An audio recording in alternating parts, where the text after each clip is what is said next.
My Lord, मैं ओम मंडली के खिलाफ केस पेश करना चाहता हूँ। इसलिए ओम मंडली की तरफ से किसी को कटघरे में बुलाया जाए। इजाजत है। ओम राधे हाजिर हो।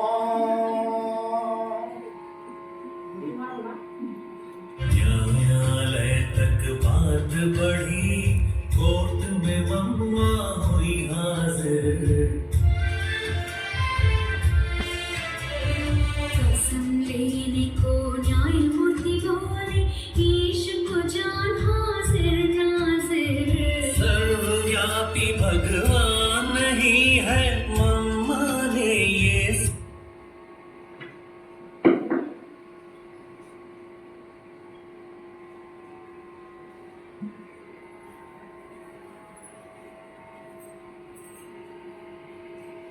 इस पवित्र गीता पर हाथ रखकर कसम खाओ कि मैं ओम राधे भी ईश्वर को हाजिर नाजिर समझ सफल लेती हूँ। जो कहूँगी सच कहूँगी और सच के सिवा कुछ नहीं कहूँगी। जज साहब, मैं इन आंखों से तो आपको हाजिर नाजिर देख रही हूँ, भगवान को तो इन आंखों से हाजिर नाजिर देख नहीं सकती। तो मैं ये झूठी कसम कैसे उठा लूँ कि भगवान को हाजिर नाजिर देख रही हूँ। अगर आप कहें तो मैं ये झूठी कसम नहीं खा सकती। अगर आप कहें तो मैं ये कसम उठा सकती हूँ कि मैं आप आत्मा को जज साहब के रूप में हाजिर नाजिर देखकर जो कुछ बोलूँगी सच बोलूँगी। मैं कोई भगवान थोड़ी ना हूँ जो आप मेरी कसम उठाएंगे। भगवान के नाम का कसम उठाना इस कोर्ट का लाभ है, इसलिए इस विधान को हम तोड़ नहीं सकते। जज साहब, जैसे कि आप खुद ही कहते हैं कि सच बोलो, मुझे यहाँ ईश्वर नहीं दिखाई देते, बल्कि यही दिखाई देता है आजकल हर एक के मन में काम, क्रोध आदि विकार भरे हुए हैं। तो मैं ये झूठी कसम कैसे लूं? यह कोर्ट है, यह कोई सत्संग नहीं, यहाँ पर कानून चलता है। यहाँ यदि आप इस उसूल को तोड़ेंगी तो आपको अदालत के अपमान में गिरफ्तार किया जा सकता है। जज साहब, जैसे आप कोर्ट का अपमान नहीं कर सकते, वैसे में जो ईश्वर हम सबके परम पिता परमात्मा हैं, मैं उनका अपमान नहीं कर सकती। कुछ भी हो, लेकिन कोर्ट के कायदे का तो पालन करना ही पड़ेगा। जज साहब, मैं किसी भी हालत में झूठी कसम नहीं खा सकती। अच्छा ठीक है, आप वकील साहब के प्रश्नों का उत्तर ठीक ठीक देती जाए।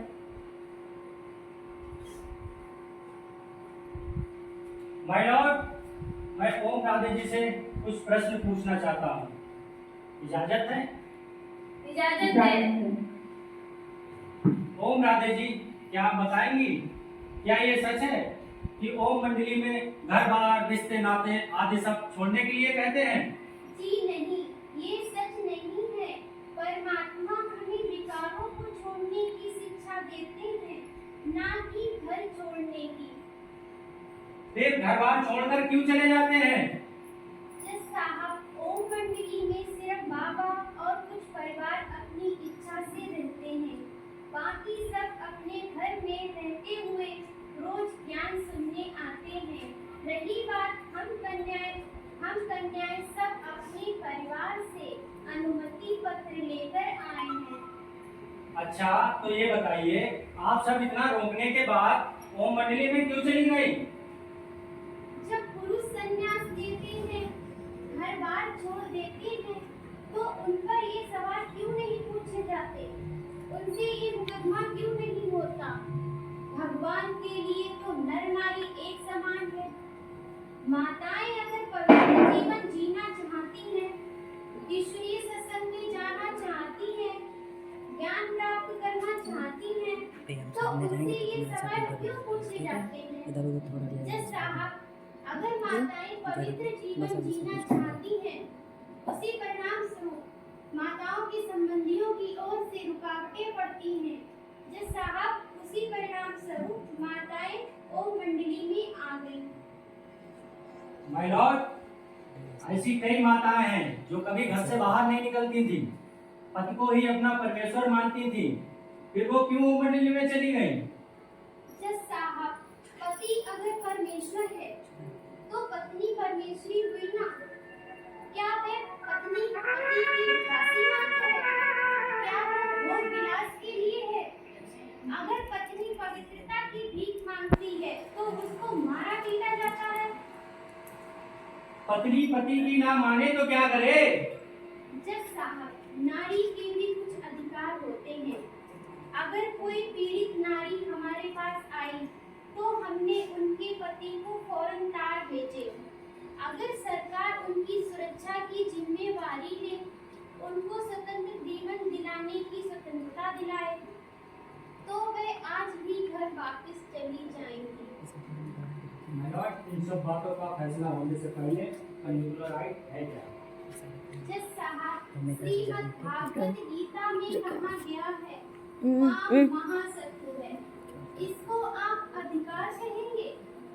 भारतीय सभ्यता में भी ब्रह्मचर्य पर बल दिया गया है। अपराध और अधिकार में कोई फर्क नहीं रह गया। हम ये वचित काम नहीं करेंगे। यहाँ कानून की बातें हो रही है और ये शास्त्रों की बातें कर रही है।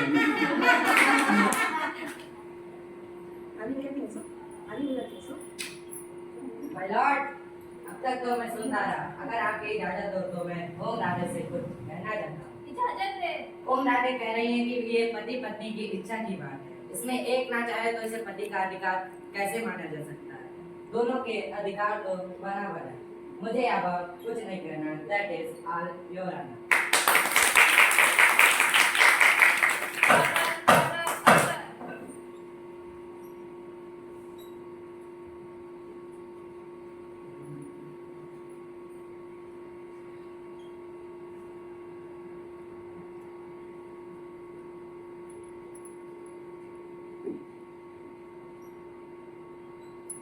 इन सभी बातों को सुनने के बाद ओम राधे जो कुछ भी कह रही है वो सब सत्य है। इसलिए आज की कार्रवाई यहीं पर समाप्त की जाती है।